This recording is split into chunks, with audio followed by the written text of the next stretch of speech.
যারা এই মুহূর্তে লাইভটি দেখছেন এবং পরে এই লাইভটি দেখবেন, সবাইকে আসসালামু আলাইকুম। সকলের প্রিয় লাইভ প্রোগ্রাম উসেব ক্যারিয়ার আড্ডা পর্ব 12 নিয়ে আপনাদের সকলের মাঝে আমি হাজির হয়েছি এবং লাইভের পুরো সময় জুড়ে আপনাদের সাথে থাকবো আমি মোহাম্মদ নাহিদ শামসুর্য।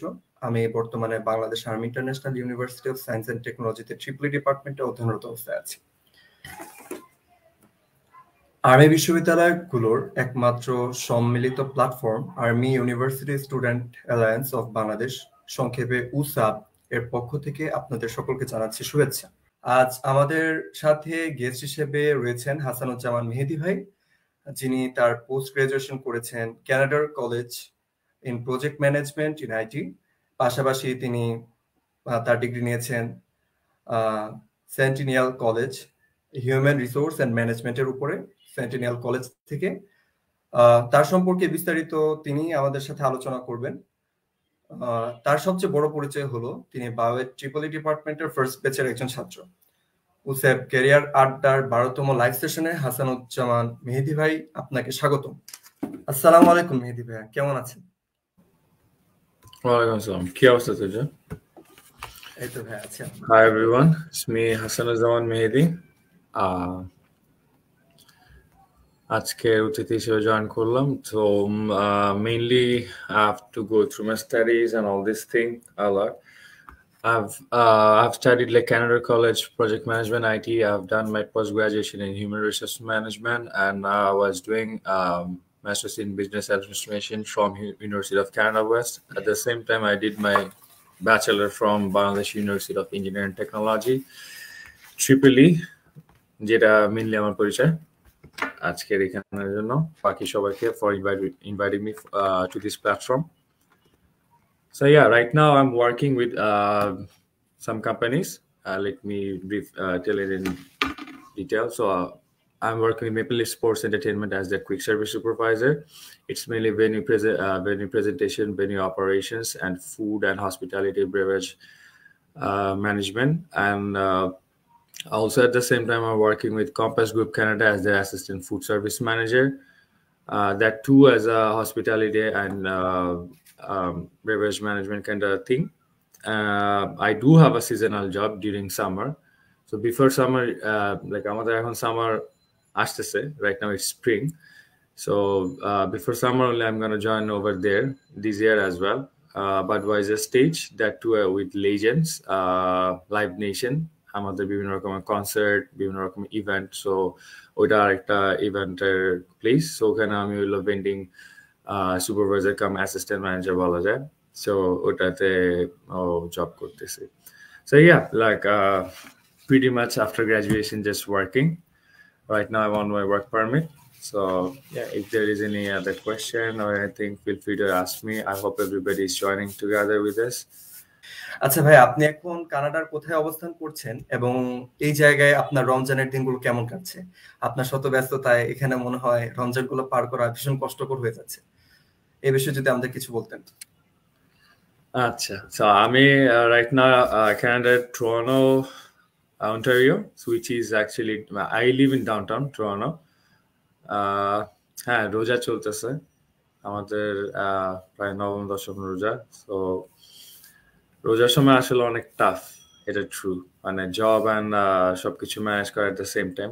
তারপর সবাই সবার মতো করে যে যের মতো করে ম্যানেজ করে, কারণ নিজের লাইভলিহুড নিজেরটা নিজে ম্যানেজ করতে হয়।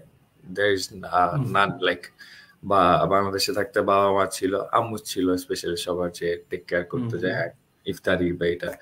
সো নিজেদেরটা নিজে ম্যানেজ করতে, যে ইফতারি বা খাবার দাবার যেটা যা কিছু। সো এই ব্যাপারটা একটু টাফ, কারণ টাইম ম্যানেজমেন্ট হতেছে মেইনলি আমাদের ক্যানাডা না, আই মিন অ্যাব্রোড আসার পরে যদি আমাদের টাইম ম্যানেজমেন্ট স্কিলসটা যদি ভালো না থাকে, তাহলে অনেক কিছুতে আমরা পিছিয়ে যাব, যেটা আমার বুঝতে অনেক সময় লাগছে।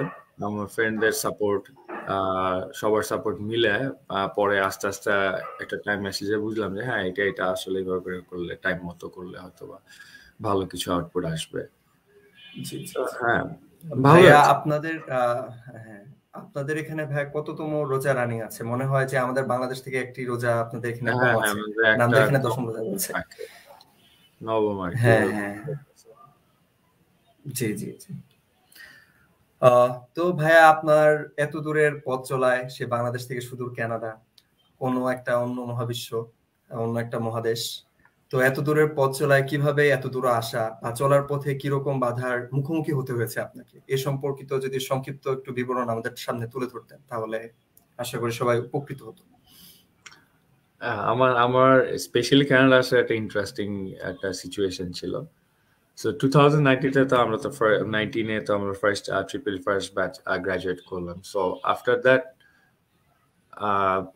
গ্রাজুয়েশনের পর একটা টাইম আমরা অনেকটা লস থাকি যে আমরা কি করব না করব, স্পেশালি ডিসিশন নিয়ে আমরা অনেক বেশি ইনডিসিশনে ভুগি সবাই, যেটা বলা যায়। So I was also in the same stage, but আমার একটা প্ল্যান ছিল যে I have like I want to go abroad, like study somewhere where I can settle down and at the same time I can grow myself up. So after doing like research, Australia, States, then Canada, Switzerland, all these places, out of that, like why do I choose Canada? So that is one of the reason like I chose Canada, because I thought like এখানে আসলে হয়তো বা near future I could settle down. যদি আমার ভালো লাগে definitely আমি এখানে থাকতে পারবো, একটা টাইম স্পেন্ড করার পরে যেটা সময় হবে তখন সময় আসবে বলে চিন্তা করে। সো হ্যাঁ, লাইক গ্রাজুয়েশন শেষ, এখন ওয়ার্ক পারমিট, সো তারপর পিআর, মানে একটা like it's a process, step by step process. I am going through those. তো ইনডিসিশন অনেক কিছুর পরে ডিসাইড করা হলো যে আসবো। অফকোর্স প্যারেন্টসের সাপোর্ট ছিল, parents encourage courses 24/7. Especially I have to say like my parents, my mom and dad, they helped me a lot for encouraging me and even for supporting me through the whole process. That's how I'm here, I will say, like, because they deserve the credit, maximum of them, because without them I wouldn't be here tonight. So yeah, struggling days are there always. Ups and downs will be there, but still, at the end of the day, like it matters. Like আমরা খুশি কিনা. So I'll be say like I'm satisfied. I'm happy. Yeah, I'm happy. Like there should be ups and downs, but still I'm happy with whatever I'm doing right now. তো ভাইয়ের এত দূরের পথ চলায় মানে আপনার কোনো বাধা, পথের বাধা মুখোমুখি হতে হয়েছে এরকম কোনো অভিজ্ঞতার কথা যদি আমাদের সাথে একটু শেয়ার করতেন, আমরা এটা শুনি আজকের গল্পে। পথ চলার স্টার্টিং এ একটা বাধা ছিল, ইন্টারেস্টিং। তো 19 যখন গ্রাজুয়েট করলাম, 20 কিন্তু কোভিড ছিল, right? So I did apply for my visa and all this thing. তো ভিসা অ্যাপ্লাই করার পরে I didn't get any confirmation. I didn't get any confirmation, as if like সবকিছু ক্লোজড হয়ে গেছিল। সো কোভিড এর টাইমে সব ছিল closed, as if VFS visa centre যেটা বাংলাদেশ, এটা সিঙ্গাপুরে, তারপর হচ্ছে তোমার মানে কানাডার যেটা আর কি সেটা হচ্ছে সিঙ্গাপুরে। সো আমি আমার পাসপোর্ট সহ আমি সবকিছু একবারে পাঠিয়ে দিয়েছিলাম। So I didn't have passport also with me. So it got stuck and until 11 months, 10 to 11 months VFS stuck ছিল। and আমি জানতাম না আমারটাকে accept হয়েছে কি হয়নি। ইভেন ইউনিভার্সিটি কলেজেস ওরাও কোনো রেসপন্ড করতেছিল না, যে আমি যে ভালো ভালো ইউনিভার্সিটিতে অ্যাপ্লাই করব, ওইখান থেকে রেসপন্ড আসবে, দেন আমি যে আরেকটা চুজ করবো যে options, where should I actually go? I didn't have that much of options at that point, because 2019 then 2020 was a waste of time, as if আমাদের হচ্ছে কোভিড এর জন্য যে টাইমটা চলে গেল। So I was not trying to delay more, because সময় তো যাচ্ছে, এটা তো আর ব্যাক পাওয়া যায় না, রাইট? সো এই জন্যই আর কি, যে while I was trying more, so I was impatient, like আমি আরো মানে কয়েক জায়গায় অ্যাপ্লাই করবো কি করবো না। I was planning to go apply for Germany at the same time. ওদের হচ্ছে ফুল ফান্ডেড স্কলারশিপ ছিল। সো আমাদের কানাডাতে ফুল ফান্ডেড স্কলারশিপ ছিল না, কিন্তু তারপরও এখানে স্কোপটা হচ্ছে যে পিআর এন্ড অল দিস থেকে আমি যখন শুনলাম যে না এটা ইজি হবে বা কিছু, it's not easy though, but still মানে flexible than any other countries, then I am like না, it's better to be patient and wait for a while. Then আলহামদুলিল্লাহ তোমার নভেম্বরের দিকে পরে আমার বিএফএস থেকে একটা paper and all this thing চলে আসছে। দেন বাই ডিসেম্বর এন্ড থাকার পর I flew in January 2021. So এই সমগ্র মানে আপনার প্রসিডিউরটা খুবই টাফ ছিল, যেহেতু কনফার্মেশনের না হওয়ার আসার পর আরো ঝামেলা ছিল, আসার পরে হচ্ছে তোমার কোভিড এর আফটার এফেক্ট, যেটা মানুষের সাথে কথা বলতে খুব একটা আগ্রহী ছিল না, কেউ কারো কাছে আসতো না, জবের হ্যাঁ হ্যাঁ scarcity ছিল. I was almost unemployed around like 3.5 months in the initial beginning stage of that time. First job পাওয়াটা খুব কঠিন, মানে যখন সবাই আমরা আসি কানাডাতে জানি না আমরা how to apply, where to go, how should hmm, be actually proceed, like first step কিভাবে হবে, এই জিনিসগুলো না ফিগার মানুষ বললো না, মানে হ্যাঁ এটা শুনতে ইজি লাগে, বাট যখন নিজের কাছে আসে করার মতো, যখন নিজের করার সময় হয় তখন আসলে ভুল করে হয়ে ওঠে না। আমি বুঝতে পারতেছিলাম না প্রথমে। আমার একটা ফ্রেন্ড আমাকে একটা ডেমো দিছিল, একটা রেজিউমে ডেমো। আমি ওটা এডিট করে কোনোভাবে মানে আমি সাবমিট করে দিতাম, কোনো রিপ্লাই আসতো না। 3-4 মাস কোনো রিপ্লাই আমি পাইনি, মানে কারণ আমি ওই ফরম্যাট, ওই প্যাটার্নটা বুঝতে পারি নাই যে বাংলাদেশের আমাদের একটা ফরম্যাট আছে, একটা প্যাটার্ন আছে রেজিউমের, এইখানের ফরম্যাটটা আবার different. So at that time also আমি এই জিনিসগুলো বুঝতে পারতাম না যে কি ফরম্যাটে কোথায় কিভাবে করে অ্যাপ্লাই করবো। সো আমরা everybody is like very familiar with LinkedIn. So part-time job জন্য actually I wouldn't suggest LinkedIn. Indeed, there is another platform called Indeed. So I get to know later after coming here, like 2 months it took. Then I was applying through Indeed. Then gradually I was getting some responses. তারপর আস্তে আস্তে যখন responses পাওয়া শুরু করলাম, then I got to understand like হ্যাঁ আমার মনে হয় এখন মনে হয় জিনিসটা হচ্ছে যে at least I'm getting call. Then finally, yeah, I ended up starting my first job in Petro-Canada as a gas service attendant, just a regular basic job. Then, yeah, জি জি আস্তে আস্তে আস্তে যখন গ্রো আপ করা grow up করার একটা চেষ্টা ছিল, তো ইনশাল্লাহ জি জি আলহামদুলিল্লাহ হয়ে মানে হচ্ছে। এখনো যে মানে পুরোপুরি স্ট্যাবলিশড বা সবকিছু এরকম না, it takes time for everything, but I will say like I am doing good ইনশাল্লাহ, এবং ভালো হবে, আরো অনেক কিছু ভালো হবে এটাই।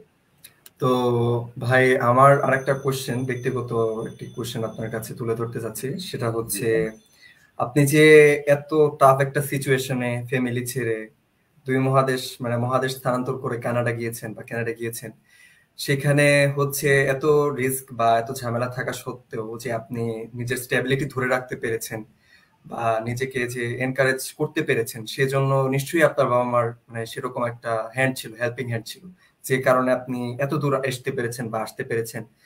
তো তাদের অবদানটা নিশ্চয়ই অনস্বীকার্য, কারণ আমরা যখন মানে বাবা মা ছেড়ে অন্য কোথাও থাকি, তখন আসলে মানে আমাদের পিঠে হাত বুলিয়ে দেওয়ার মতো কেউ থাকে না, যে সন্তান খেয়ে নে বা এরকম কাছে থেকে পরামর্শ দেওয়ার মতো আপন মানুষ কেউ থাকে না সাধারণত।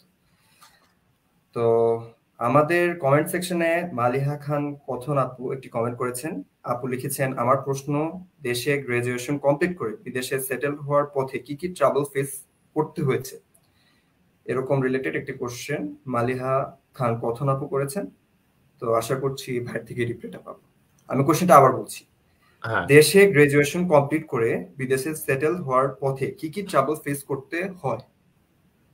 আচ্ছা, মানে আমি বাংলাদেশে আগে গ্রাজুয়েশন শেষ করে তারপর যখন সেটেল হওয়ার জন্য আসছি, হ্যাঁ হ্যাঁ আমি বাংলাদেশে শেষ করে আসলে খুব একটা বেশি টাইম মানে আই মিন ওয়েস্ট করি নাই বলতে গেলে। First of as I said, I mean 2019-এ আমি গ্রাজুয়েট করার পরই so I was doing my minimum research যে আমি আসলে কোথায় যাব, কি পড়বো। First of all one thing was in my mind, what should I study. মানে একটা জিনিস হচ্ছে, অনেকের অনেক কোয়েশ্চেন থাকে যে আমি একটা ইঞ্জিনিয়ারিং গ্রাজুয়েট ছিলাম, ট্রিপল-ই থেকে গ্রাজুয়েট করে কিভাবে আমি হইতেছে project management and HR. So এই জিনিসগুলো হচ্ছে যে I was always into management, like হ্যাঁ আমি আর একটু কিছু শিখতে চাই ম্যানেজমেন্টের ব্যাপারটা। তো এই জিনিসগুলো ফিগার আউট মানে করার জন্য আমার একটু টাইম লেগেছিল ফার্স্টে। Then I went for like which university I should go for, then which program I should go for, these things. এই ট্রাবল গুলো আসলে আমাদের নিজেরটা নিজে মানে সলিউশন গুলো বের করতে হবে, আমি সেটা বলবো। কারণ এটা আসলে আরেকজন সাজেশন দিলে যে তুমি ইনফ্লুয়েন্স হয়ে যে করবা, অ্যাজ ফর এক্সাম্পল আমি যদি বলি যে you go for business management, you go for IT, you go for this that, doesn't make any sense. I don't know the future about like when you're gonna do what you're gonna do with the business management background. তোমার যদি ওরকম ভালো knowledge না থাকে নিবা না, না উচিত না। ইন্টারেস্টটা যদি না থাকে, আমার কথাটা হচ্ছে যে ইন্টারেস্টটা বেশি ইম্পর্টেন্ট নলেজের থেকে। ইন্টারেস্ট ইম্পর্টেন্ট এই কারণে, কারণ আমার ইন্টারেস্ট ছিল বিধায় আমি ট্রিপল থেকে প্রজেক্ট ম্যানেজমেন্ট পড়া শুরু করলাম, right. দেন এইচআর পড়া শুরু করলাম। So that was mainly interest. So এই ট্রাভেল ফেজ গুলো আসি, তারপর সেটেল ডাউন হওয়ার এখানে মানে after you come back here, you study, you do your thing. তো স্টুডেন্ট প্লাস তোমার হতেছে যে মানে লাইভলিহুড মেনটেন করা। So this two thing is actually tough, যেটা আমরা বাংলাদেশে থাকতে কখনো করতাম না। জব করে স্টাডি করে নিজের মানে থাকা খাওয়া এবং টিউশন ফিজে কিছু কন্ট্রিবিউট করা, it's not a like a small thing to be honest. It takes a lot of patience, lot of time, and lot of hard work to actually keep everything together. So হ্যাঁ, মানে এই জিনিসগুলো আসলে আমাদের হচ্ছে একটা plan করা উচিত, মানে প্ল্যান ওয়াইজ, লাইক প্ল্যানের প্রোগ্রাম, যেমন প্ল্যানোগ্রাম করি না আমরা এক একটা, যে এইটার জন্য এটা প্রয়োজন, এই কাজের জন্য এটা প্রয়োজন। সো এটার জন্য তোমার প্রয়োজন কি, তোমার প্ল্যানটা দরকার, যে কোন সাবজেক্ট, অ্যাপ্রোপ্রিয়েট প্ল্যান থাকা, স্কেজুয়াল থাকা, স্কেজুল ওয়াইজ, লাইক কোন সাবজেক্ট, কোন ইউনিভার্সিটি, কিভাবে কোনটা অ্যাপ্লাই করলে আমি মানে কি শিখতে পারবো। দেন তুমি এখানে পরে কি করবা, you try to find out those jobs, those kind of field. That is entirely up to you. এখানে মানে কারোটা কেউ আসলে করে দেয় না, তোমার সার্টিফিকেশনও ম্যাটার করে না। Each like if you don't know anything, তোমার আসলে জানা লাগবে, কাজ জানা লাগবে, প্লাস তুমি মানে কি করতে যাচ্ছ এটা তোমার স্কিল ম্যাটার। এখানে আসলে ম্যাটার না, এডুকেশনটাও খুব একটা ম্যাটার করে না, ফার্স্ট অফ অল স্কিলটা ম্যাটার করে। So grow your skills, I will say that. Right. এবং বিদেশে পড়াশোনার ক্ষেত্রে আমাদের মনে হয় যে মানে আমাদের যে প্যাশন যেটা থাকে, যে যার যেটা প্যাশন, ওটা নিয়ে আগানোটা বেটার, প্যাশন বেসড কাজ করা। মানে হ্যাঁ, মানে পিয়ার প্রেশার না আমাদের, যেমন বাংলাদেশে একটা আইদার ডক্টর হও না ইঞ্জিনিয়ার হও, মানে একটা প্যারেন্টসদেরও একটা এক্সপেকটেশন থাকে যে হ্যাঁ ছেলে মেয়ে বা ও ডক্টর হবে, ও ইঞ্জিনিয়ার হবে, ও লয়ার হবে। It's not about that, to be honest. It's more than that. What you wanna do, what you wanna study, how you are gonna grow, it's entirely up to that person. মানে পার্সপেক্টিভের উপর depend করে, ইন্টারেস্টের উপর depend করে, I will say that. আচ্ছা, আমাদের comment সেকশনে অভিরূপ মুখার্জি ভাই একটি কমেন্ট করেছেন, তার প্রশ্নটি নিয়ে আমরা। তিনি লিখেছেন, একটি প্রশ্ন ছিল ভাইয়ার উদ্দেশ্যে, দেশে সিএসসি গ্রাজুয়েশন করে দেশের বাইরে এমএসসি-তে ট্রিপল ই ডিপার্টমেন্টে শিফট করা যাবে কিনা। মানে তিনি বলতে চাচ্ছেন, তিনি বিএসসি কমপ্লিট করেছেন সিএসসি-তে, এখন তিনি এমএসসি শিফট করতে চাচ্ছেন ট্রিপল ই রিলেটেড কোনো কাজে বা এই রিলেটেড কোর্সে। তা সেক্ষেত্রে এটা পসিবল? এটা করা যাবে, করা যাবে না অ্যাজ ইফ তা না, করা যাবে, ওই সাবজেক্টটার উপর ডিপেন্ড করে। As if like CSC triple E is inter related in some cases, কারণ আমাদের কমন কিছু কোর্সেস থাকে, right? So as for example ধরো সিএসসি কমপ্লিট করে তুমি বায়োমেডিক্যাল নিয়ে একটা তুমি হচ্ছে এমএসসি করতে চাচ্ছ, biomedical engineering there, right? So in that case, that is biomedical engineering comes out under like electrical engineering. It like এটার subdivision আসে। So তুমি চাইলে করতে পারবা, কারণ হচ্ছে তোমার you have to know, like you have to get to the right professor over there, knock, ask him like this is my profile, I have done this. যদি তোমার থিসিস এবং পেপার যদি ওই এমএসসি যেটা রিলেটেড কিছু থাকে, that actually helps, because তোমার interested field, তুমি মানে অল অফ আ সাডেন ধরো আমি ট্রিপল ই শেষ করলাম, আমি এখন সিভিল পড়তে চাইতেছি, এখন কেন পড়তে চাইতেছি, ওয়াই, মানে আমি কি থিসিস করছি ওখানে, বা আমি কি আর কিছু করছি না, এটা তো তোমার এক্সপ্লেইন করতে হবে যে তোমার থিসিসটা ছিল এটা রিলেটেড, তুমি এই জন্য তুমি এটা করতে যাচ্ছ। So it has to be some kind of a link, and most of all the rest goes to SOP, statement of purpose, how you are stating your purpose.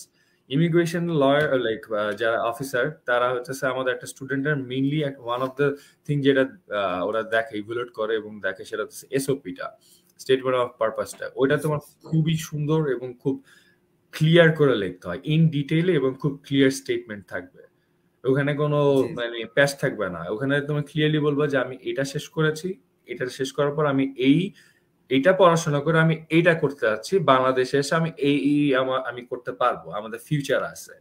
আমি যেভাবে মানে ইন ডিটেইলে আমার এসওপিতে যেভাবে এক্সপ্লেন করছিলাম, ঠিক সেম জিনিসটাই। So if you can explain it properly, definitely why not, you will get it. আচ্ছা, আমাদের কমেন্ট সেকশনে রুকাইয়া ইসরাত আপু একটি কমেন্ট করেছেন, তার কমেন্টটি আমি পিক করতে চাচ্ছি। উনি লিখেছেন, কানাডাতে অ্যাপ্লাই করতে চাইলে কি কি ডকুমেন্ট লাগে, সিজিপিএ কত থাকতে হয়, এন্ড এইচএসসি এসএসসি কত জিপিএ প্রয়োজন হয়, minimum SSC, requirement. to be honest, SSC, HSC, GPA খুব একটা ম্যাটার করে না। হ্যাঁ, ইউনিভার্সিটিটা ম্যাটার করে। And হ্যাঁ, IELTS হচ্ছে each band 6, I mean minimum band 6 থাকা লাগবে, 6.5 আর কি, যেটা আর কি ইন টোটাল এভারেজ যেটা হওয়া উচিত। each band 6 and average 6.5 is the minimum. But মিনিমামটা আসলে আমাদের টার্গেট করা উচিত না। It should be above 6.5, like 7, 7.5, 8। ঠিক আছে, মানে এরকম হলে আর কি জিনিসটা বেটার হয়। ফার্স্ট অফ অল মানে আইএলটিএস তোমার দরকার। আর what was the question again? তিনি লিখেছেন কি কি লাগবে আর যে হ্যাঁ কি কি ডকুমেন্ট প্রয়োজন হয় এবং এইচএসসি এসএসসি এর জিপিএ ন্যূনতম কত প্রয়োজন হয়, রিলেটেড কোশ্চেন করেছেন তিনি। এসএসসি, এইচএসসি, জিপিএ হচ্ছে মানে মানে এখানে আসলে জিপিএটা আমাদের এখানে ওভাবে কাউন্ট করা হয় না, মানে কারণ জিপিএটা গ্রেড পয়েন্ট এভারেজ এটা হচ্ছে আমাদের ওখানে, মানে এখানে আমাদের এসএসসি এইচএসসি নাই কানাডাতে। সো এসএসসি এইচএসসি যদি 4.5 অ্যাবাভ থাকে, more than enough I would say. University সিজিপিএটা মিনিমাম 3 থাকা উচিত, and above better. হ্যাঁ, for scholarship and all, definitely you have to have a good CGPA, not like minimum. তুমি just আমার minimum যেটা জিজ্ঞেস করতেছো আমি ওটার অ্যান্সারটাই দিতেছি। এটা it's not about scholarship, it's just to gate inside a university or something. So you need what? Minimum CGPA of 3. You need IELTS minimum of 6.5. In each band would has to be like 6. Then you have to have a financial report, like how you're gonna pay your tuition fees, how you're gonna actually like তোমার financial একটা report বানানো লাগবে, যে তুমি থাকবা তোমার 2 বছর study পিরিয়ডে তোমার কতটুকু এক্সপেন্স আসবে, এটা ইউনিভার্সিটির ওয়েবসাইটেই দেওয়া থাকে। ওইটাকেই নিয়ে একটা হইতেছে তুমি তোমার স্টেটমেন্ট অফ পারপাসে আমি এতটুকু পর্যন্ত আমি হইতেছে প্রোভাইড করতে পারবো, এতটুকু মানে আমার মানে I am capable of providing as well. So এই তিনটা সেটা অফার লেটারে আমাকে বা ওয়েবসাইটে আমি পেয়ে যাব আর কি, কিরকম এটার প্রয়োজন না, মানে হ্যাঁ, মানে যখন তোমরা যাচ্ছ প্রত্যেকটা ওয়েবসাইটেই দেওয়া থাকে যে কতটুকু টিউশন ফিস, কতটুকু তোমার লিভিং অ্যাকোমোডেশন এন্ড এভরিথিং। ওটা টিউশন ফিসটা এক্সাক্ট দেওয়া থাকে, আর বাকি যে লিভিং অ্যাকোমোডেশন এগুলো সবসময় একটু কি বলে একটু আপ ডাউন করে, হ্যাঁ বেশি করে দেওয়া থাকে, এটা আপ ডাউন করে। সো ওটা কোনো প্রবলেম হবে না। সো একটা এভারেজ দিয়ে ফাইন্যান্সিয়াল রিপোর্ট যেটা, সেটা খুব important I would say. Like so this 3 things just for the basic, like just to get in. Rest, like if you are talking about scholarship and all this thing, ওটা in detail পরে discuss করা যাবে, but এটা হচ্ছে just for the basics. ইয়া, আচ্ছা, দেন আমি comment section থেকে আরেকটি কমেন্ট পিক করতে যাচ্ছি, সেটা হচ্ছে আসাদুজ্জামান ইমরান ভাইয়ের কমেন্ট আমি পিক করতে চাচ্ছি। তিনি লিখেছেন, ভাইয়া কানাডাতে house crisis and job crisis নিয়ে অনেক কথা শুনি, এটা নিয়ে যদি কিছু বলতেন আপনি, এরকম রিলেটেড একটি কমেন্ট করেছে। আশা করি ভাইয়ের থেকে আমরা এই আনসারটি পাবো। আসাদুজ্জামান ইমরান, হ্যাঁ এটা ট্রু, আমি চিনি। ওকে, তো হ্যাঁ কানাডাতে house crisis and job crisis, এটা ট্রু। এটা আসলে inflation going on right now after world war, এটা ট্রু। ইনফ্লেশনের কারণে আমাদের হচ্ছে তোমার recession, inflation, the house prices is going up. ধরো একটা হাউস রেন্ট ছিল $500, এটা হয়ে গেছে ঠাস করে 700 থেকে 800 থেকে এখন ডাইরেক্ট 1000। মানে একটা স্টুডেন্টের জন্য, মানে যদি একটা স্টুডেন্ট হিসেবে চিন্তা করো, আগের যে লাইফ স্ট্যান্ডার্ডটা ছিল আর এখনকার লাইফ স্ট্যান্ডার্ডটা অনেক খারাপ, এটা আমি বলবো। কারণ একটা স্টুডেন্ট হিসেবে তুমি 500, 800 বা $1000 উপরে তুমি প্রোভাইড করতে গেলে তোমার জন্য থাকা এবং খাওয়া, চলাফেরা তিনটা একসাথে আর ব্যালেন্স হবে না। তোমার হাউস রেন্টটা তখন আর কমাতে হয়, তখন লাইফ স্ট্যান্ডার্ডটা, লাইফের মানটাও কমে আসবে অ্যাজ এ স্টুডেন্ট। ঠিক আছে, তো আর so at this point struggling point আমি বলবো যে রিসেশন যেভাবে হচ্ছে, এতে হাউস রেন্ট দেন ইন্টারেস্ট সবকিছুতে অনেক বেশি। আর জব ক্রাইসিসের কথা যেটা বলছে, এটাও true, I won't deny. Job মানে আমি প্রতিদিনই আমাদের বিসিসিবি একটা গ্রুপ আছে, মানে কানাডা বাংলাদেশের একটা গ্রুপ, তো আমি মাঝে মাঝে ওখানে আপডেট দেখি। প্রতিদিনই মানে অনেক জবের জন্য অনেক ধরনের অনেক পোস্ট থাকে যে সবাই খুঁজতেছে not getting true. I will not totally disagree. কারণ হচ্ছে যে আমাদের এই ওয়ার্ল্ড ওয়ারে ইউক্রেন বা অন্যান্য আরো কিছু কিছু যে যুদ্ধগুলো থেকে মানুষ ওরা হচ্ছে ইমিগ্রেট করে সব মানে আমাদের প্রাইম মিনিস্টার সে নিয়ে আসতেছে, মানে জাস্টিন ট্রুডো সে নিয়ে আসছে অনেক মানুষ। নিয়ে আসার পরে এখন ব্যাপারটা হচ্ছে এখানে না হাউজিং প্ল্যানটা ওভাবে করা হয় নাই। 50 ইয়ার্স আগে এভাবে করে প্ল্যানটা করা হয় নাই যে 50 ইয়ার্স পরে একটা যুদ্ধ হবে, মানুষকে আমরা এই জায়গায় নিয়ে আসবো, এখানে থাকার যে ব্যবস্থা করবে, এটা তারা 50 ইয়ার্স আগে কখনো প্ল্যান করে নাই। So all of a sudden যখন এই মানুষগুলো চলে আসছে এই জায়গায়, আরো মানুষ আসতেছে এবং বিভিন্ন জায়গা থেকে মানুষ এসে বিভিন্নভাবে এসে ক্লেম করতেছে যে আমি থাকবো। আমাদের বাংলাদেশের মানুষও এই কাজটা করতেছে অনেকে, যেটা আসলে ডিসঅ্যাপয়েন্টিং। বাংলাদেশে কোনো যুদ্ধ নাই, কিছু নাই, কিসের জন্য বাংলাদেশ থেকে এসে তারা এইভাবে রিফিউজি ক্লেম করে? I have no idea which we as international, me as personally, I don't actually agree with this. I don't like that part as well. কারণ সবাই স্ট্রাগল করতেছে, তুমিও ওটার ভিতর থেকে স্ট্রাগল করে নিজেকে মানে প্রুফ করো, মানে যে হ্যাঁ I have done something better, that I will say. But এইভাবে করে যখন আনার পরে হাউজিং ক্রাইসিসটা ক্রিয়েট হলো, এখন তাদের তো জবটা দেওয়া লাগবে। এই মানুষগুলোর তো জবের ব্যবস্থা নেই। তুমি 50,000 মানুষ নিয়ে আসছো, তুমি 4 মিলিয়নের মধ্যে তুমি 50,000 আরো এক্সট্রা করে মানে মানুষ অ্যাড করছো। So 4 million and 50,000 extra. So 50,000 এর তো জব লাগবে। তারা তো আর বসে থাকবে আর গভর্নমেন্ট টাকা দিবে খাবে, এটা তো সম্ভব না। ফ্যামিলি আছে তো সবার। এই কারণে আমাদের এখন হ্যাঁ I will say like job crisis চলতেছে এবং এটা খুবই বাজে অবস্থা। এটা it will last until year or 2 more to get everything in state fixed. এখন ইন্টারন্যাশনাল স্টুডেন্টসদের আসার উপর একটা মানে কেপ চলে আসছে। নট লাইক এভরিবডি মানে সুযোগ থাকলে যে চলে আসতে পারবে, ওই সিস্টেমটাও এখন আর নাই আগের মতো। It's getting টাফার and টাফার because of one of this reasons.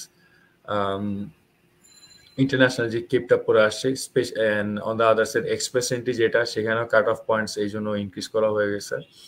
So technically ups and downs যেভাবে থাকে এখানেও মানে আমাদের সিচুয়েশনটাও এরকমই, বলবো যে আপস এন্ড ডাউনস এর মধ্যে দিয়ে যাচ্ছে কানাডা। আচ্ছা আচ্ছা আচ্ছা, বুঝতে পেরেছি। আমাদের কমেন্ট সেকশনে অভিরূপ মুখার্জি ভাই আরেকটি কমেন্ট করেছেন। তিনি লিখেছেন, ভাইয়ার উদ্দেশ্যে আরেকটি প্রশ্ন হচ্ছে, দেশে গ্রাজুয়েশন করে ভালো সিজিপিএ নিতে পারলে ইউএসএ তে এমএসসি বা পিএইচডি এরকম কিছুর ক্ষেত্রে উইদাউট স্কলারশিপ ভালো ইউনিভার্সিটি গুলো অ্যাপ্লাই করলে ওনারা কি ডাকবেন কিনা? এক্ষেত্রে কি করা উচিত? কিভাবে এখন থেকে প্রস্তুতি নেওয়া উচিত? এর সাথে এমএসসি বা পিএইচডি এরকম কিছু ইউনিভার্সিটিতে,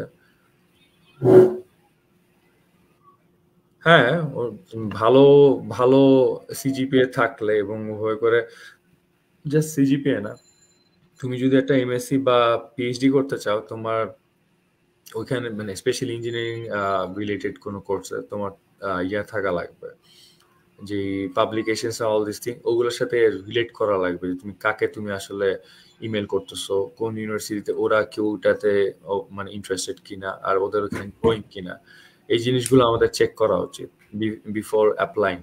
উইদাউট স্কলারশিপ ঠিক আছে, ভার্সিটিগুলো উইদাউট স্কলারশিপ ভার্সিটি যে খারাপ হবে এটা কোথাও লেখা নাই, এটা আমি জানি না। বাংলাদেশে মোস্ট প্রবাবলি এই চিন্তা ভাবনাটা আছে। উইদাউট স্কলারশিপ যেগুলো আছে সেগুলো থেকেও তো আমরা সবাই গ্রাজুয়েট করে তারপর হতেছে সবাই ভালো ভালো জব করতেছে না। So does not really make any difference.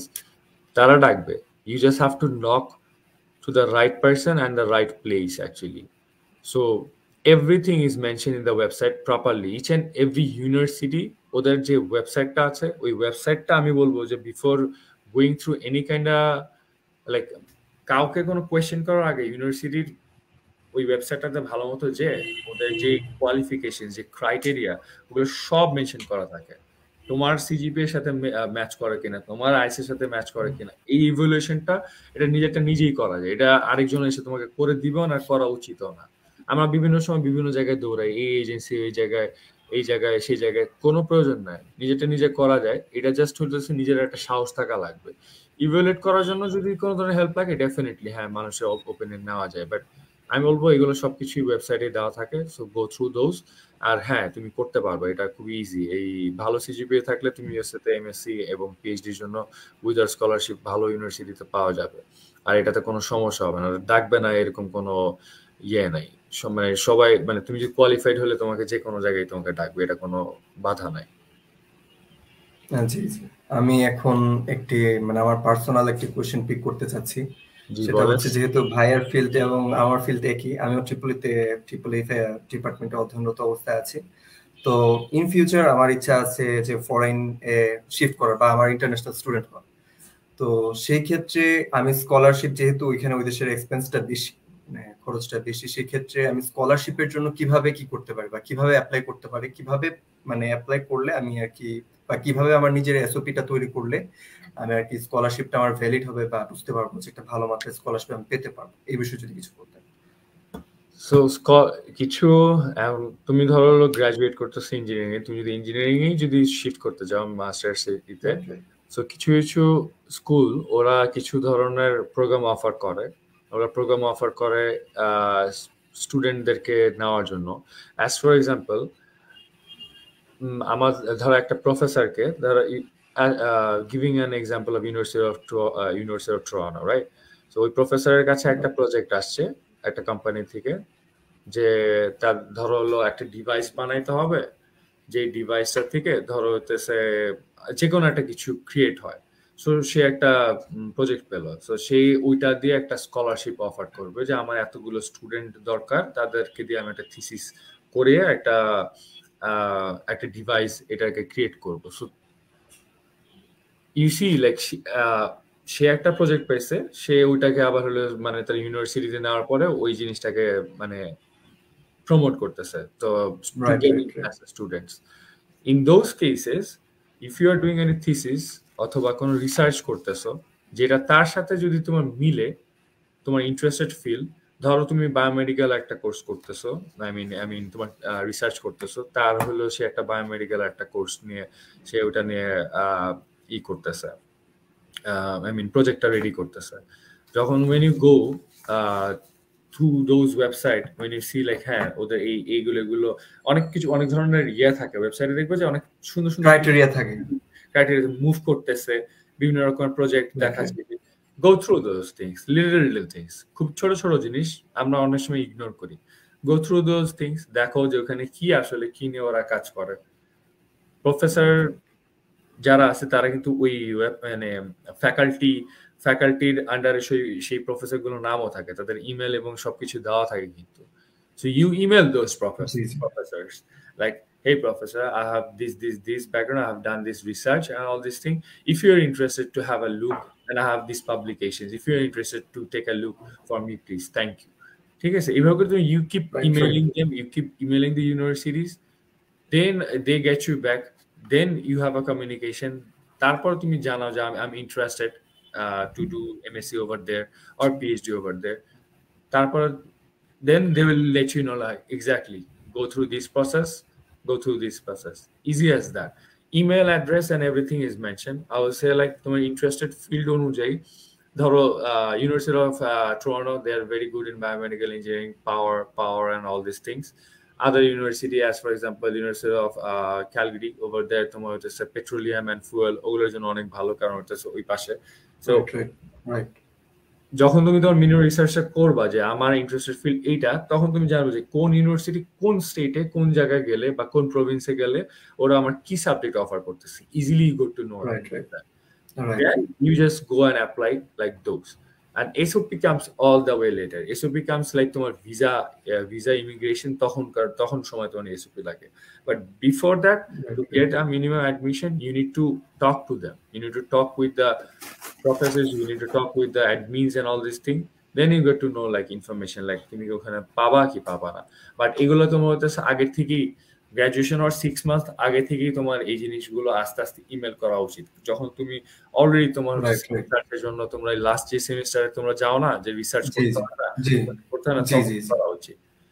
আমাকেও যদি কেউ একটু গাইডলাইন দিত, আমি হয়তো বা 19ই মনে আমি চলে আসতে পারতাম। আমার কাছে এরকমই মনে হয় মাঝে মাঝে, না হয়তো আমি 19ই মানে অ্যাপ্লাই করে 19ই চলে আসতে পারতাম।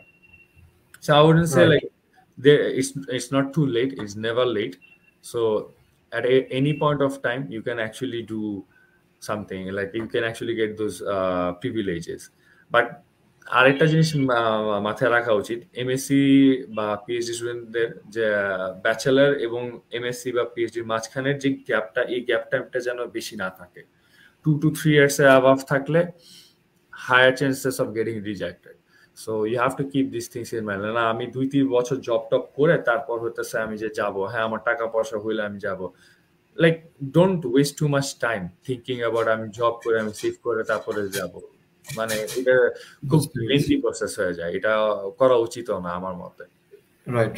My opinion. মানে ভাইয়ের কথা শুনে আমি আর কি ধরতে পারলাম যে মানে বাংলাদেশে যেমন রিসার্চ সেক্টরে আর কি পিছিয়ে আছে, সেই দেশে বা অন্যান্য বহির্বিশ্বের যেমন কানাডা, অস্ট্রেলিয়া এই দেশগুলোতে আর কি রিসার্চের কাজে তারা প্রফেসরসরা মনে হয় খুব ভালো একটা ফোকাস করেন এবং এই বিষয়ে যারা ইন্টারেস্ট শো করেন, হ্যাঁ তারা এই বিষয়ে আর কি যে ওয়েভার প্রোভাইড করে থাকেন আর কি। আপনার কথাগুলো শুনে আমি এটা বুঝতে পারলাম। ধন্যবাদ ভাই আমার কোশ্চেনটা আনসার দেওয়ার জন্য। নেক্সট আমার কোশ্চেনটা হচ্ছে, পড়াশোনার শেষে চাকরির সুযোগ সুবিধা পাওয়া যায় কিনা বা ওয়ার্ক পারমিট পাওয়া যায় কিনা পড়াশোনার পাশাপাশি, এই বিষয়ে যদি কিছু বলতেন আমাদের। পড়াশোনার পাশাপাশি সো 2019 যখন 19 বলি কেন 21 এর যখন আমি আসছি তখন I was able to work until 2023 I was almost able to work only like 20 hours part-time hours যেটাকে বলা হয়, স্টুডেন্টদের জন্য ছিল 20 hours, but at this point right now they can work more than 20 hours, they can go until like 30 hours per hour. Before start of this end of the last year 2023 ওরা 40 hours পর্যন্ত কাজ করতে পারছে। So it differs like এটা আসলে পিছনে মানে কি বলবো আগে এরকম ছিল না। 2022 আগ থেকে সব সময় আমাদের হলো 20 আওয়ার্স পর্যন্ত আমরা কাজ করতে পারতাম। এটা দিয়ে তুমি হয়তোবা থাকা এবং খাওয়া হার্ডলি তুমি ম্যানেজ করতে পারবা, তোমার expenses, travelling expenses, mobile bill এগুলো মিলে তোমার সেভিং হার্ডলি খুব থাকে, ঠিক আছে, as a student 20 hours, but 30 hours হ্যাঁ you can save little bit তুমি যদি ওভাবে করে ম্যানেজ করার চেষ্টা করো। 40 hours হলে হ্যাঁ you can actually manage everything properly.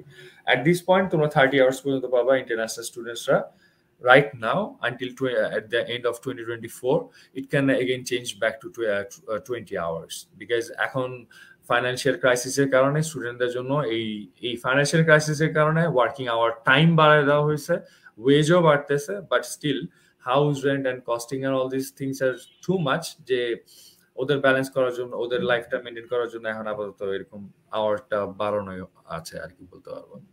Right. আরেকটা ব্যাপার হচ্ছে যে আমরা যখন কোনো ফরেন কান্ট্রিতে শিফট করি সেক্ষেত্রে আমাদের একটা ল্যাঙ্গুয়েজ টেস্ট আর কি দিতে হয়, যেটা আমরা ওই দেশের মানে ইংলিশের সাথে বা ওই দেশের যে নেটিভ ল্যাঙ্গুয়েজ ওটার সাথে আমরা মানে স্যুট করতে পারতেছি কিনা বা মানিয়ে নিতে পারতেছি কিনা, সেই ক্ষেত্রে কোন ধরনের কোর্সটা বা কোন ধরনের এক্সামটা এটা বেটার হয় আর কি বিদেশ যাওয়ার ক্ষেত্রে বা কানাডা শিফট করার ক্ষেত্রে, সেটার জন্য কি আইএলটিএস বেটার নাকি টোফেল বেটার? আইএলটিএস টোফেল হচ্ছে তোমার ইয়ার জন্য, অ্যাকচুয়ালি টোফেল হচ্ছে মেইনলি তোমার স্টেটস এর জন্য, মানে ইউএস এর জন্য আর কি। তোমার টোফেল, আইএলটিএস, টোফেল এগুলো লাগে, SAT, IELTS, TOEFL if you want actually get some scholarship or something, you want do something over there, তখন স্টেটস এর জন্য। তোমার কানাডার জন্য টোফেল লাগে না, নট ইভেন তোমার স্যাট লাগে, আইএলটিএস হলেই চলে। আইএলটিএস এর ইনস্টিটিউটে এখন আরো কয়েকটা প্ল্যাটফর্ম ক্রিয়েট হয়েছে, ডিওলিঙ্গো, আরেকটা জানি কি একটা প্ল্যাটফর্ম, আরেকটা জানি কি একটা শুরু হলো, পিটি না তো কি জানি একটা আছে আরেকটা, মানে এগুলো জাস্ট হইতেছে ল্যাঙ্গুয়েজ টেস্টিং কোর্স। মানে আইএলটিএসটা কি, এটা language testing course, like how good you are, like তুমি কতটুকু ভালো খারাপ এটাই জাস্ট, আর কিছু না। আর হ্যাঁ লাইক সেকেন্ড ল্যাঙ্গুয়েজ মানে ফার্স্ট কানাডা হইতেছে ইংলিশ স্পিকিং কান্ট্রি, কিন্তু তার পাশাপাশি আমাদের হইতেছে সেকেন্ড আরেকটা ল্যাঙ্গুয়েজ যেটা হচ্ছে তোমার ফ্রেঞ্চ জানা থাকলে খুবই ভালো। মানে ফ্রেঞ্চ জানা থাকলে you will get points for that to apply for a PR as well. Like তুমি যদি একটা ফ্রেঞ্চ জানা থাকে fluent ফ্রেঞ্চের যদি তুমি সার্টিফিকেশনও থাকে, you will actually add up the value, তোমার জবের পসিবিলিটি আরো বেড়ে যায়।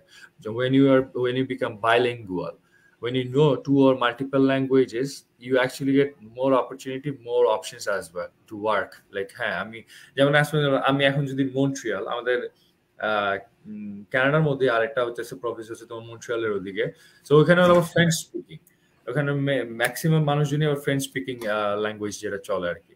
ওইখানে যে আমার কমিউনিকেট করাটা না খুব কষ্ট হয়ে গেছিল। ইংলিশ ওরা রেসপন্স করে, but they are too proud of their language as well, right? So যদি জানা থাকতো it would be easier for me. And Montreal অনেক সুন্দর, আমি ভাবছিলাম মনে হয় হ্যাঁ ওখানে আমি থেকে যেতে পারলাম খুব ভালো হতো। পরে যেহেতু দেখলাম যে ফ্রেঞ্চ যেহেতু জানা নাই, it would be so difficult, তো হবে না। মানে ওটা ভ্যালিড হবে না। তো I just do what I do, চলে আসছি এটাই। হ্যাঁ, বুঝতে পেরেছি। আমরা অনুষ্ঠানের প্রায় কনক্লুশনে চলে এসেছি। তো ভিউয়ারদের উদ্দেশ্যে আমার কিছু কথা থাকবে। ভিউয়ারদের জন্য বলি, উসাব ক্যারিয়ার নিয়ে ভাবনার জায়গা থেকে উসাব ক্যারিয়ার জোন গ্রুপ ওপেন করে ধারাবাহিক লাইভ শুরু করেছে।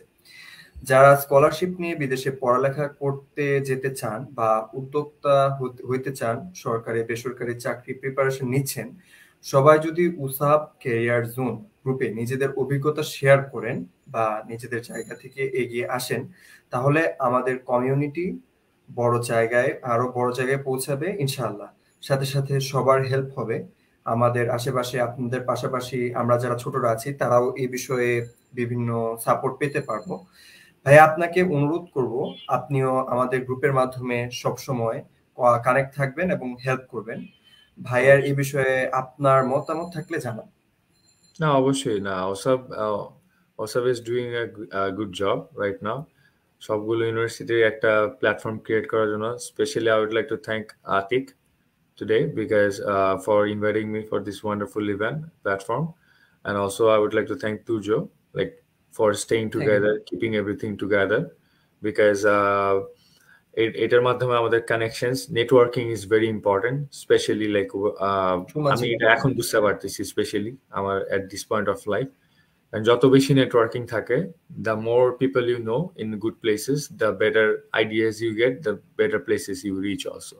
So I would actually say this is a very great platform, and you guys are doing a great job, good job, I would say, like, because otherwise আমিও জানতাম না, আজকে আমিও আসতাম না এখানে, অন্যান্য আরো মানে কেউ লাইভে আসতে ওদের কাছ থেকে অনেক আইডিয়া পাওয়া যাবে। আমি ওইভাবে করে তোমাদের সাথে জয়েন করে থাকার চেষ্টা করবো ইনশাল্লাহ। আমরা ছোটরাও আর কি উদ্বুদ্ধ হতে পারলাম আপনার সহযোগিতায় বা আপনাদের কিছু পরামর্শ যে কিভাবে করতে হয়। Thank you so much for having me as well.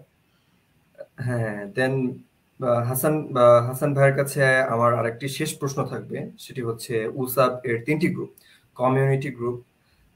Community group যেখানে আমরা সব ক্যাম্পাসের শিক্ষার্থীরা 2015 সাল থেকে এখন পর্যন্ত একসাথে কাজ করে যাচ্ছি, যেন আমাদের কমিউনিটি আরো বড় হয় এবং শক্তিশালী হয়, সাথে আমাদের অ্যালুমনাই বড় ইফেক্ট ফেলতে পারি।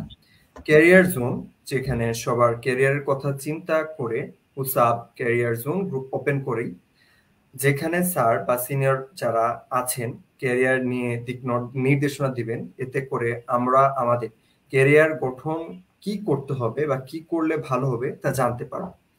পাশাপাশি সিনিয়ররা এ ব্যাপারে এগিয়ে আসলে আমরা জুনিয়ররা উপকৃত হব। অন্যদিকে ভর্তি ইচ্ছুক শিক্ষার্থীদের সাহায্যের জন্য উসাব এডুকেশন হেল্পলাইন গ্রুপ ওপেন হয়ে রয়েছে। সেখান থেকে শত শিক্ষার্থীরা আমাদের বিশ্ববিদ্যালয় নিয়ে বিভিন্ন প্রশ্ন করে থাকে, আমরা তাদের প্রশ্নের উত্তর দিয়ে হেল্প করে থাকি। এই 3টি গ্রুপ এবং আমাদের চলমান লাইভ সম্পর্কে আপনার অভিমত জানাবেন, এবং আমাদের এই কমিউনিটিতে আমরা কিভাবে এগিয়ে গেলে সামনে আমাদের পথ চলা আরো সুন্দর হবে এবং কিভাবে আমরা আরো একটি সুন্দর পরিবার গঠন করতে পারবো, সে বিষয়ে যদি আমাদেরকে কিছু বলতেন। আচ্ছা, রাইট নাও ওপিনিয়ন বলতে আমি what I will say, like তোমরা অনেক ভালো কাজ করতেছো। ওসব যে 3টে গ্রুপ মিলে তারপর হচ্ছে career program, it's actually a good thing. Like all it matters like networking. So what you guys are doing right now is mainly networking, right? So সব ইউনিভার্সিটি, সব ভার্সিটির সিনিয়র জুনিয়র সবাই মিলে আসলে সবার উচিত একসাথে এসে সবাইকে হেল্প করা। আর এই প্ল্যাটফর্মের মাধ্যমে আমরা পারবো ইনশাল্লাহ, আমার মনে হয় যতটুকু সম্ভব, যে যার যেভাবে সম্ভব টাইম দিয়ে আমরা নিজেদেরকে নিজেদের ইনফরমেশন, আইডিয়াস, ভ্যালিউস এগুলো দিয়ে আমরা যেন সবাইকে হেল্প করতে পারি, এটা থাকবে হলো মেইন উদ্দেশ্য, আই উইল সে। অ্যান্ড সেটাই হচ্ছে suggestions বলতে I will say like keep up the good job, you guys are doing really good, I appreciate for all the time and all the hard work you guys did. Nothing more, nothing less. ইনশাল্লাহ যেটা করতেছো সবকিছু ভালো থাকবে, আর ইনশাল্লাহ আমরা সবাই একসাথে সব ভালো কিছু করার চেষ্টাতে আমরা আগে যেতে পারবো। থ্যাংক ইউ ভেরি মাচ ভাইয়া, মানে কথা দিয়ে আমাদের সকলকে উদ্বুদ্ধ করার জন্য। তো আপনারা যারা অ্যালুমনাই আছেন তারাও আমাদেরকে বিভিন্ন পরামর্শ, বিভিন্ন টাইমে বিভিন্ন পরামর্শ দিয়ে হেল্প করবেন আশা করি, এবং আমাদেরকেও নজরে রাখবেন যেন আপনাদের সংস্পর্শে এসে আমরাও উচ্চশিক্ষায় শিক্ষিত হতে পারি এবং আপনাদের পাশাপাশি আমরাও হাতে হাত রেখে কাজ করতে পারি। তো মেহেদী ভাইয়া, আপনাকে অনেক অনেক ধন্যবাদ কেরিয়ার আড্ডায় সময় দেওয়ার জন্য। আশা করি আমাদের সাথে থাকবেন, বিভিন্ন তথ্য দিয়ে সহযোগিতা করবেন, আমাদের নতুন জীবন চলায় অনেক সুন্দর কাটুক দোয়া করি। আপনার জীবন চলা সামনে আরো সুন্দর হোক এটাও কামনা করি। আল্লাহ হাফেজ, আসসালামু আলাইকুম। ওয়ালাইকুম আসসালাম। ভিউয়ার, আপনাদের উদ্দেশ্যে বলতে চাই, উসাব আমাদের আর্মি বিশ্ববিদ্যালয়ের একটি সম্মিলিত গ্রুপ এবং একসাথে এগিয়ে যাওয়ার প্রয়াস। একসাথে আমাদের এই কমিউনিটি গড়ে তুলব এবং সবার সাহায্য নিয়ে ক্যারিয়ার করব, উসাবকে সহযোগিতা করব। সবাইকে আবারও ধন্যবাদ দিতে চাই এতক্ষণ আমাদের সাথে থাকার জন্য। প্রোগ্রামটি কেমন লাগলো জানাতে ভুলবেন না। উসাব পেজকে অবশ্যই ফলো দিবেন, লাইভ প্রোগ্রামগুলো বেশি বেশি শেয়ার করবেন যেন সবাই উপকৃত হয়, এবং 3টি গ্রুপে অ্যাক্টিভ থাকবেন। পরবর্তী লাইভে সবাইকে আমন্ত্রণ জানিয়ে আজকের লাইভটি আমি এখানেই শেষ করতে যাচ্ছি। শিখবো, শিখাবো, এগিয়ে যাব, এই হোক আমাদের সকলের সম্মিলিত প্রত্যয়। আল্লাহ হাফেজ, আসসালামু আলাইকুম, শুভরাত্রি।